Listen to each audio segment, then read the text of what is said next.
नमस्कार दोस्तों, स्वागत है आपका अपने चैनल पर। हाय, मैं हूँ रितेश कुमार। स्वागत है आपका मेरे चैनल पर। आज मैं फिर से लेके आया हूँ एक धमाकेदार टॉपिक के साथ। आज मैं बताने वाला हूँ कि कैसे एलन मस्क इतने रुपए कमाता है और ये सारे पैसे कहाँ से आते हैं। क्योंकि क्योंकि पैसा सबकी जीवन की एक नीड है जो हर कोई पाना चाहता है। तो आओ इस वीडियो की शुरुआत करते हैं। पहली बात जान लो, एलन मस्क कौन है। एलन मस्क रहता है अमेरिका में, जिसकी बहुत सारी कंपनियां हैं, जिसमें से फेमस दो कंपनियां हैं, जो है एक टेस्ला और स्पेस एक्स। ये दोनों कंपनियां की इतनी मार्केट में हाई ईटीआर है कि लोग वह सोच भी नहीं सकते। एलन मस्क की इतनी ज्यादा कमाई होती है इन्हीं दो कंपनियों से कि एक साधारण व्यक्ति कल्पना भी नहीं कर सकता है। और स्पेस एक्स को एक टास्क है जो मार्स पे भी एक इंसान के रहने की जगह बनाना चाहते हैं। क्या ये मिशन सक्सेसफुल होगा या फिर नहीं? आगे इस वीडियो को देखते रहे और बने रहे मेरे साथ। एलन मस्क जो बचपन में बहुत ही दिमागदार और इंटेलिजेंट थे, जिसका कोई दोस्त नहीं होता था बचपन में, और हमेशा भी कंप्यूटर के साथ ही और पढ़ाई में मुख्य के साथ काम किया करते थे।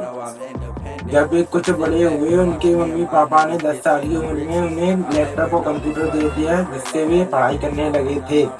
उन्होंने बचपन में ही लिटरली इतनी सारी किताबें पढ़ दी थी कि एक साधारण बच्चा खेल कूद में ही लगा रहता है, जबकि एलन मस्क खेल कूद नहीं किया करते थे।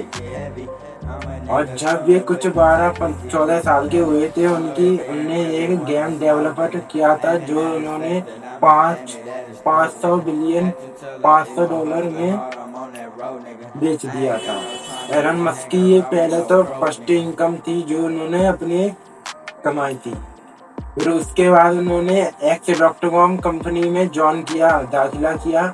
उसमें उन्होंने उसके सीईओ बने, और बाद में ये एक्स.com पेपाल के रूप से जानी जाती है।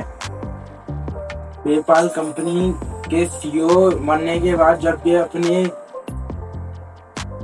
पत्नी के साथ जब वे गए थे घूमने, तो वहां से सीईओ के पद से हटा दिया गया था, जिस कारण एलन मस्क दुखी हुए थे, हताश हुए थे। फिर आगे उन्हें उसके बदले $165 बिलियन की संपत्ति प्राप्त हुई। फिर उसके बाद उन्होंने उन पैसों को बचा कर रखा, जिससे कि वे आगे की ओर प्रोसेस कर सके। उन्होंने फिर आगे जाके इंजीनियर कॉलेज बहुत सारे डिग्री किए। उसके बाद उन्होंने PhD आदि आगे भी छोड़ दी थी। उन्होंने स्पेस के बारे में इंटरेस्ट आ गया, उन्होंने बहुत सारी किताबें पढ़ दी स्पेस के ऊपर। फिर उन्होंने एक प्राइवेट कंपनी ओपन की, जिसका नाम था स्पेस एक्स। हालांकि स्पेस एक्स चल नहीं सकती थी, क्योंकि उसकी मार्केटिंग इतनी ज्यादा नहीं थी कि लोग वहाँ पे ज्यादा अपना पैसा वेस्ट कर सके इस फालतू चीज में। पर धीरे धीरे वे अपने जो पैसा पीछे कमाया था उसको लगाकर उन्होंने अपनी फैक्ट्री को आगे बढ़ाया, और आगे जाके उन्होंने एक टेस्ला कंपनी में भी दाखिला किया, जो आगे जाके उसके सीईओ और उनकी वो खुद की कंपनी हो गई। टेस्ला कंपनी है जो इलेक्ट्रिक कार्स के ऊपर काम करती है।